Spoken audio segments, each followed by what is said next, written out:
Mallory turned off her phone, and the I don't know how to ICU do this. monitor I'm instantly scared. changed its rhythm. Dr. You don't Patel's have to do face this went alone. pale as he whispered, "We need In you to 4. decide right now." Out And in the 6. doorway, the last person Mallory expected to see stepped in and said, "I'm family." If you've ever loved someone the world didn't understand, like, subscribe, and stay, you're gonna feel this one. Comment "Love wins" if you're staying, because this couple is about to be tested. The automatic doors sighed behind her like they were tired too. Mallory Hayes pressed her palms to her eyes and tried to stop the shaking before it turned into something loud and humiliating. It didn't work. The sob slipped out anyway, sharp as a cough, and she bent forward at the waist like the sound had weight. Outside the hospital entrance, the night air was cold and wet, smelling faintly of rain and exhaust, and the bitter bite of disinfectant that seemed to live in her hair now. The canopy lights above turned everything the colour of bone. She knew she looked like a mess. She could feel it. Her long blonde waves that had started the day glossy now frizzed and stuck to her cheeks. The makeup that had been carefully done for a quick check-in smeared into a soft ruin. Her coat hung open even though it was December cold. The belt dragging because she'd forgotten how to tie it when the doctor said the words. Not stable. Not yet. We're doing everything we can. Inside, the ICU doors had clicked shut behind her like a judgment.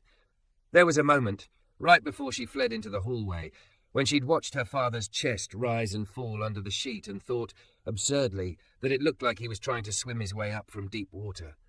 Tubes everywhere, machine lights flickering. A small beep that kept time with her panic. Mallory stumbled to the bench just outside the entrance and sat, not because she wanted to, but because her knees decided for her. She stared at her hands, manicured nails trembling, and tried to find a single thought that didn't hurt. It should have been easier. She had money. She had insurance. She had a life that from the outside looked polished and protected. Beautiful home, expensive car, a fiancé with a smile meant for cameras. People told her all the time how lucky she was. But luck didn't stop the phone call at 3:12 p.m. Luck didn't stop the crash. Luck didn't make a man wake up when his daughter whispered, "Dad, please," into a plastic curtain of ICU silence. Her phone buzzed again. Mallory didn't even have to look at the screen to know who it was. The vibration was relentless, like a hand on her shoulder refusing to let go. She pulled the phone out anyway because fear had taught her obedience before she understood it. "Answer me. Where are you?" She stared at the message until the words blurred. Her thumb hovered above the keyboard, the old habit kicking in. Explain, apologize, soften. Don't make him angry. Don't make it worse. Another buzz. "Are you with someone?" Mallory swallowed hard. Her throat felt scraped raw. She thought about typing. At the hospital. Dad's in ICU. Please stop. But she could already hear his voice in her head. "Why didn't you tell me? Why did I have to find out like this? Do you know how that makes me look?" As if any of this had anything to do with him. She turned her phone face down in her lap and tried to breathe. In through the nose, out through the mouth. It didn't help. Her chest kept tightening like a fist. A soft squeak of wheels broke through the noise in her head. Mallory glanced up and saw a janitor pushing a cart along the sidewalk, moving with quiet purpose. A mop bucket, a stack of folded caution signs, a spray bottle clipped to the handle. He was tall, broad-shouldered, dressed in navy work clothes with a name patch stitched over the chest. The hospital's fluorescent glow caught the side of his face as he passed. Deep brown skin, close-cropped hair, a short beard, eyes that looked tired in a way that didn't harden them. He didn't stare. He didn't gawk at her like she was a spectacle. He kept walking, the cart rolling steadily, like he understood some people needed space to fall apart. Mallory looked away quickly. Heat rising in her cheeks. She hated being seen like this. She hated the vulnerability. She hated that she'd come out here because she couldn't cry in front of the nurses or the doctor, because she'd been trained by her mother, by Preston, by every polished room she'd ever stood in to keep it together. The tears didn't care about training. They spilled again, hot and unstoppable, and she pressed her sleeve to her face, smearing the fabric with wet. She didn't have tissues. She hadn't thought about anything except escape. The cart squeaked again, but this time it slowed. Mallory felt it before she looked, someone stopping near her, not too close, not crowding. The voice was low, careful. You all right? She laughed once, bitter and broken. No. The word came out like air being punched from her lungs. No, I'm not. There was a pause, not awkward, just patient. I got something, he said. Mallory lifted her eyes and found him holding out a small travel pack of tissues, the kind that always seemed to appear in someone else's pocket when your world cracked open. His hand stayed steady, palm up, offering without insisting. For a second she couldn't move. The simple kindness hit her harder than the doctor's clinical sympathy. Kindness had become rare in her life. Most offers came with hooks. Her voice snapped. She cleared her throat and tried again. I'm fine. I don't need. But her body betrayed her, reaching out. Her fingers brushed the tissue pack, and she flinched like contact might burn. It's okay, he said, as if he could read the shame on her face. Ain't nothing wrong with needing a tissue. Mallory took it and peeled one out with shaking hands. She dabbed at her eyes, then her cheeks, but it felt like trying to stop a flood with a napkin. The tears kept coming anyway. The janitor didn't leave. He stepped to the side of the bench, not blocking her view of the doors, not forcing his presence. Just there, like a quiet guardrail. You got somebody inside? He asked gently. My dad, Mallory whispered, and her throat tightened around the word. He's in the ICU. The janitor's expression shifted, not into pity, into recognition. Like he'd heard those 3 letters before and knew exactly what they did to a person's spine. I'm sorry, he said. That's heavy. Mallory nodded and another sob broke loose. She covered her mouth, furious at herself. I can't, she choked out. I can't do this. I can't do any of this. His gaze flicked to the door, then back to her face. You don't have to do this alone, he said. The sentence landed between them like a warm blanket being placed over shaking shoulders. Mallory blinked at him, stunned. What? He didn't rush. He didn't try to fix it with clichés. I said, he repeated, quieter, you don't have to do this alone. Mallory's eyes dropped to his name patch. Elijah. Elijah, she echoed, like saying it might make him real. He gave a small nod. Yeah. Mallory swallowed hard. You don't even know me. Elijah shrugged slightly. Don't gotta know you to know pain. Her phone buzzed again, insistent. Mallory flinched. Instinctively she reached for it, then stopped herself. She didn't want to look. She didn't want his words to poison the fragile moment she was standing in. Elijah noticed the movement. He didn't ask who it was. He didn't pry. He just said, If you want, I can sit right here for a minute. Quiet. No talking. Just not alone. Mallory stared at him like he'd offered her something priceless. She was a grown woman with a ring in her purse she hadn't decided whether to wear again. She owned shoes that cost more than his weekly paycheck, probably. She'd been taught to keep her problems private, to handle everything with grace, to smile through sharp edges. And yet, in that moment, all she wanted was exactly what he offered. One steady presence in a night that refused to stop moving. Mallory nodded, the motion small, almost afraid. Okay, she whispered. Elijah sat on the far end of the bench, leaving space between them like a promise. He rested his forearms on his knees, hands open, eyes forward. Not watching her, not watching the door, just sharing the same air. Mallory breathed in. The tissue crinkled softly in her fist. For the first time in hours, the knot in her chest loosened enough for her to take a full breath. Then the ICU doors inside swung open, and a nurse stepped into the lobby with Mallory's name on her lips. The nurse said her name like she'd been looking for it in a storm. Mallory Hayes? Mallory rose so fast her knees wobbled. The tissue pack crinkled in her fist, damp and torn, and she hated that she couldn't stop shaking. Beside her, Elijah stood too, not crowding, not taking over, just a steady shape at the edge of her panic. Yes, Mallory managed. Her voice sounded smaller than she felt inside. That's me. The nurse's badge read Tanya, and her eyes carried that practiced softness people wore when they had to deliver hard truths all day. Can we talk in the family room? Mallory's stomach dropped. Is he... We're still working, Tanya said quickly, like she knew the way those 2 words could rearrange a life. He's stable for the moment, but the doctor wants to go over the next step with you. Mallory followed Tanya through the lobby, past the coffee kiosk and the polished floor that always looked clean even when you knew it couldn't possibly be. The ICU hallway smelled sharper, like someone had turned up the volume on antiseptic. She kept expecting her phone to buzz again. kept expecting Preston's name to flash across her screen like a warning sign. It did halfway down the hall. Buzz, buzz. Mallory didn't look at the screen. She couldn't. Her pulse hammered so hard it felt like she was swallowing it. Elijah walked a respectful distance behind her, pushing his cart with one hand now, slower than before. When Mallory glanced back, he paused, meeting her eyes without asking anything.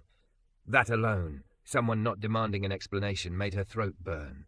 The family room was a small box with beige walls, a couch that had seen too many tears, and a poster about self-care curling at the corners. A doctor in a blue cap stood near a countertop, flipping through a chart. He was young enough to still have a crease from his mask on his cheek. "Miss Hayes," he said, "I'm Dr. Patel. I'm overseeing your father's care tonight." Mallory nodded, too scared to speak. Dr. Patel pointed gently to a chair. "Please sit." She sat. The vinyl squeaked. Her hands clenched in her lap, nails digging into her own skin like she could anchor herself there. Dr. Patel spoke carefully, using words that were both plain and heavy. "Your father's condition is serious. The injuries from the crash caused internal bleeding we controlled earlier, but his blood pressure is unstable again. We're concerned there's swelling that could compromise his brain function." Mallory's hearing narrowed to a tunnel. Swelling, brain, compromise. "We need your consent for an urgent procedure," he continued. "It's not without risk, but without it, we may not be able to keep him stable." Mallory stared at the forms Tanya slid forward. Paper, signatures, lines for her name. It felt absurd that a pen could be the hinge her entire life swung on. She whispered. I don't understand. He was talking this morning." Dr. Patel's expression softened. "I know. This happens fast. Trauma is unforgiving." Mallory blinked hard. Her tears didn't fall yet. They hovered, hot and ready. "Do you have anyone with you?" Tanya asked quietly. Mallory's mouth opened on instinct. Preston, fiancé, the man people expected to be here. But the image that flashed into her mind was Preston's last text. "Are you with someone?" "Not." "Are you okay?" "Not. Is your dad alive?" Just the question shaped like a leash. Mallory swallowed. No. She hated how small that sounded, like she'd failed. Dr. Patel nodded, professional, gentle. "Okay, then we'll take this slowly. I can answer any questions before you sign." The door behind them creaked. Mallory turned and saw Elijah standing in the doorway, his cart parked just outside like he'd left his whole job on pause to make sure she didn't have to face the room alone. He didn't step in until Tanya gave him a look that was half permission, half surprise. "Elijah?"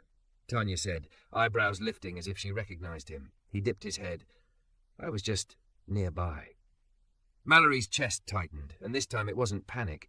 It was something almost like relief. Dr. Patel glanced at Elijah, then back at Mallory. "Is this a friend of yours?" Mallory should have said no, should have corrected it, should have protected herself with a clean boundary. But the truth came out, raw and simple. He's helping," Mallory said, voice cracking. I met him outside." Dr. Patel didn't judge. He only nodded like that was enough. "All right." Elijah stayed by the wall, hands visible, posture relaxed, eyes on the floor like he was trying not to take up space. But Mallory could feel his steadiness like warmth in a cold room. Dr. Patel explained again, risks, options, outcomes. Mallory heard maybe half. Her mind kept flashing to her father's hands, big, rough, always smelling like sawdust from his workshop. The way he used to squeeze her shoulder before a school recital and say, "Eyes on me, kiddo. I'm right here." Now it was her turn to be right there, and she didn't know how. Tanya placed the pen near Mallory's fingers. Mallory stared at it like it was a weapon. Her phone buzzed again. This time it slid on her lap from the vibration and flashed the screen bright. Preston calling. Mallory froze. The sound wasn't loud, but it filled the room anyway. Dr. Patel paused. Tanya looked away politely. Mallory's hands went numb. Her father's possible brain swelling sat on one side of her heart.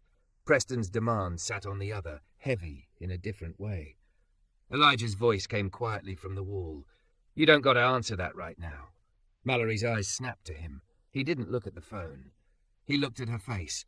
"Right now," he repeated softer, "is your choice." Mallory's throat tightened so hard she could barely breathe. She pressed her thumb to the decline button. The screen went dark. It felt like stepping off a cliff. It also felt like the first honest breath she'd taken in months. Dr. Patel resumed, calm as ever. Miss Hayes, do you understand what we're asking permission for? Mallory nodded, tears finally spilling. Yes, she whispered. Yes, just, please save him, she signed. Her name looked shaky on the line, but it was there, real, committed. Tanya stood and touched Mallory's shoulder lightly, asking with her eyes first. Mallory nodded. The touch was brief, careful. We're going to take him down now, Tanya said. I'll come get you with updates. Mallory rose, swaying. As soon as the door shut behind the staff, the family room felt too quiet, like the air had been sucked out. Her phone buzzed again, angrier this time. Mallory didn't look. Elijah stepped closer, still not too close. You did good, he said. Mallory let out a sound that wasn't quite a laugh and wasn't quite a sob. I don't feel like I did anything. I feel like I just signed my life away. Elijah's jaw worked for a second, like he was chewing on words he didn't usually say out loud. When my mama was in a room like this, he said quietly, I thought if I did everything perfect, God would owe me the ending I wanted. Mallory's eyes lifted, startled. Elijah's gaze stayed steady, but his voice roughened at the edges. He don't owe us, but that don't mean you're alone in it. Mallory's chest collapsed inward. The tears came harder now, and she couldn't hold them back. She slid down onto the couch, curling forward, shoulders shaking like she might split apart. Elijah didn't touch her. He didn't say calm down or be strong. He just pulled another tissue from his pack and held it out, patient as gravity. Mallory took it and pressed it to her face, breathing in little broken pieces. I don't even know why I'm crying like this, she choked. I'm supposed to be together. Elijah's voice stayed low. Who told you that lie? The question landed like a match in dry grass. Mallory swallowed. Preston, she admitted, and the name tasted sour. My fiancé. He doesn't like mess. Elijah's eyes narrowed slightly, not with anger but with understanding. Yeah, he said. Some folks only love you when you're easy to manage. Mallory wiped her cheeks, hands trembling. He keeps calling. He's going to show up, and I can't deal with him on top of this. Elijah glanced toward the hallway, listening. The ICU doors were far, but the hospital carried sound in weird ways. If he shows up, Elijah said, you don't have to deal with him alone either. Mallory looked at him, eyes shining. Why are you doing this? She whispered. You don't know me. Elijah's throat moved as he swallowed. Because somebody once sat with me when I didn't deserve it, he said, and it kept me from making a choice I couldn't take back. Mallory's breath caught. Before she could ask what he meant, the family room door swung open so hard it hit the stopper with a bang. Preston Hale stood in the doorway, coat sharp, hair perfect, eyes cold with a smile that didn't belong in a hospital. Mallory, he said, voice pleasant like poison poured into tea. His gaze flicked to Elijah. Who is this? And before Mallory could answer, Preston stepped inside and shut the door behind him. Preston's smile didn't match the room. Mallory stood with her back to the couch, tissue still in her fist, and felt the air thicken like it always did when he arrived, like every molecule in the space remembered to behave.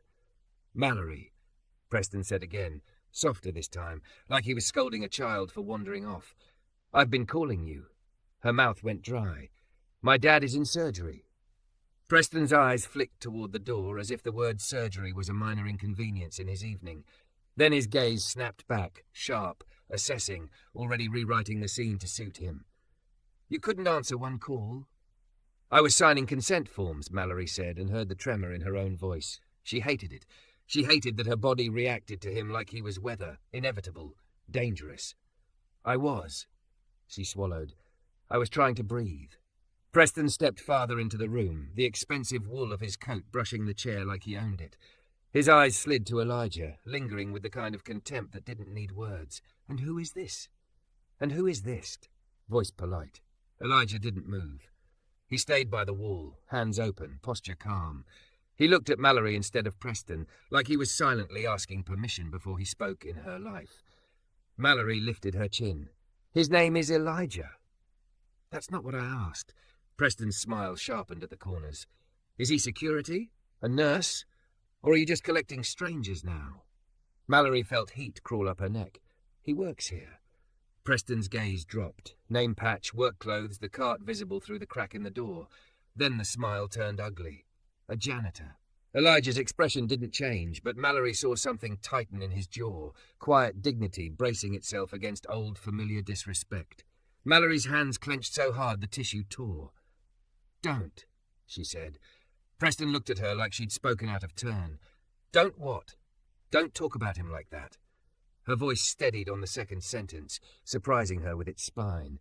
"He's been more decent to me in 10 minutes than—" Preston's eyes flashed, and the pleasant mask slipped just enough to show the cold underneath. "Than me?" he finished for her, still smiling. "Mallory, you're upset. You're not thinking clearly."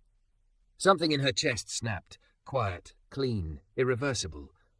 "I'm thinking clearer than I have in months," she said, and her voice didn't crack. "My father is on an operating table.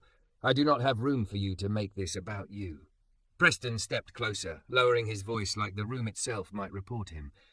"You embarrassed me," he said. "I found out from your mother's assistant that your father was in a crash. Your mother is telling people you're overwhelmed, that you're not handling it. Do you know what that does?" Mallory blinked. "To you?" Preston's eyes narrowed. "To us. To our future."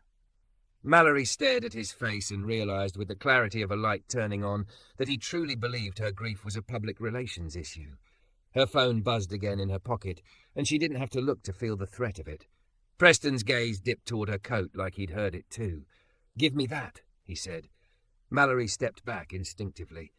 "No." His smile didn't waver. "Mallory, don't make this harder." Elijah shifted, not forward, not aggressive, just subtly between Preston and the couch, creating a line of space without touching anyone. His voice stayed low and even. "Sir," he said. She said no.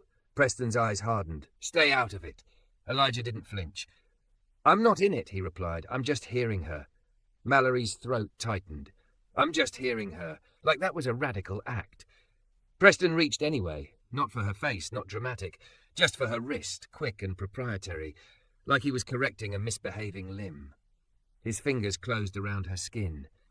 Mallory's breath caught, not from pain, from the old sick familiarity of it, the way he could touch her and claim authority at the same time, the way she'd spent so long telling herself it wasn't that bad because he never left bruises that people could see. Elijah's voice dropped like a gate locking. "Let go." Preston's jaw ticked. "Excuse me?" Mallory pulled her arm back, hard. "Don't touch me," she said, loud enough that the words echoed off the beige walls. For a split second, Preston looked genuinely shocked, like he'd never considered she might speak in public the way she spoke in her own head. Then his expression smoothed again. "Mallory," he cooed, "you're hysterical." The family room door opened. Tanya stood there, a clipboard in one hand, her eyes taking in the scene in one swift scan. Mallory's flushed face, Preston's too-close posture, Elijah's steady stance. Behind Tanya, a uniformed hospital security officer appeared, drawn by the volume. "Miss Hayes," Tanya said gently, "is everything okay in here?" Mallory's heart hammered. She could feel Preston's expectation pressing on her. Say yes, smile, don't make a scene. And then she remembered Elijah's words. "Right now is your choice." Mallory swallowed. "No," she said, "it's not okay." Preston turned, smile bright as a knife. "Nurse, she's under a lot of stress." Tanya didn't look at him.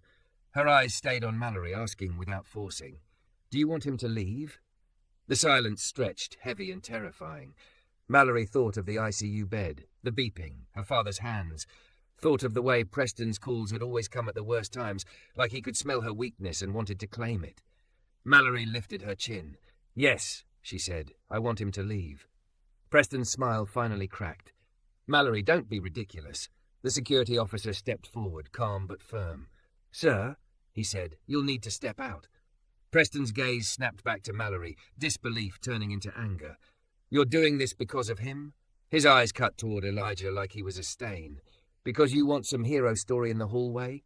Mallory's voice stayed steady, almost quiet. "I'm doing this because you're not safe for me right now." Preston laughed once, harsh. "Not safe? Mallory, I'm your fiancé."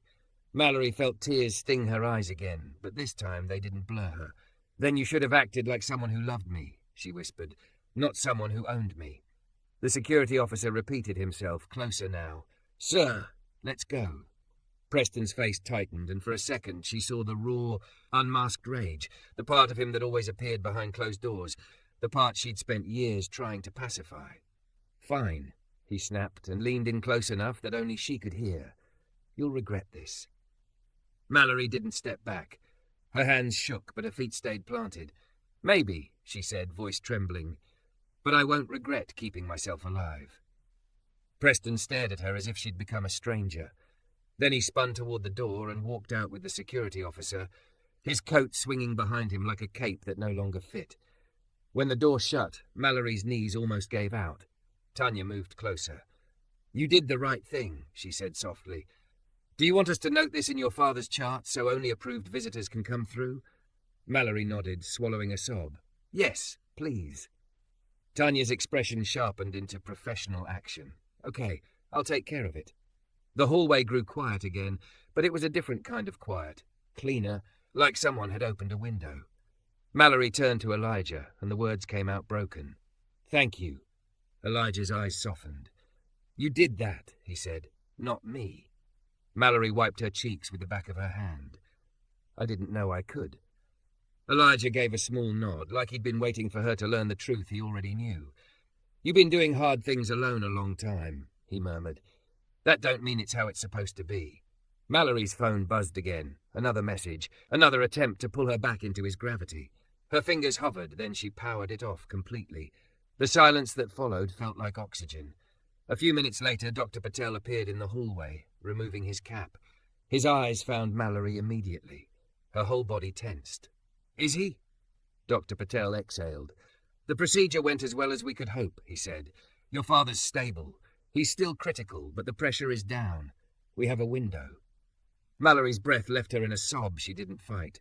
She pressed her hand to her mouth, shoulders shaking, and for the first time all night the tears weren't just fear, they were relief, hot and endless. Tanya touched her shoulder again, brief and steady. You can see him in a few minutes, she said. Just one at a time. Mallory nodded, wiping her face. She looked at Elijah. Her voice wavered. I don't want to walk in there shaking like this. Elijah didn't tell her to be strong. He didn't tell her to pull it together. He simply held up 2 fingers, quiet and clear. Breathe with me, he said, in 4. Mallory inhaled, trembling. Out 6, Elijah murmured. She exhaled long and slow and felt her heartbeat loosen its grip. Again, in 4, out 6. By the 3rd breath, her shoulders dropped a fraction. By the 5th, the world stopped spinning. Tanya stepped aside, opening the path toward the ICU doors. Mallory walked, still scared, still raw, but not alone. At the doorway she paused and looked back. Elijah remained in the hall, hands open at his sides, giving her space like a gift. His eyes met hers, steady, quiet, human. Mallory nodded once, a promise she didn't have words for yet. Then she stepped into the ICU room, took her father's warm hand between both of hers, and whispered the only truth that mattered. I'm here, Dad. I'm not going anywhere.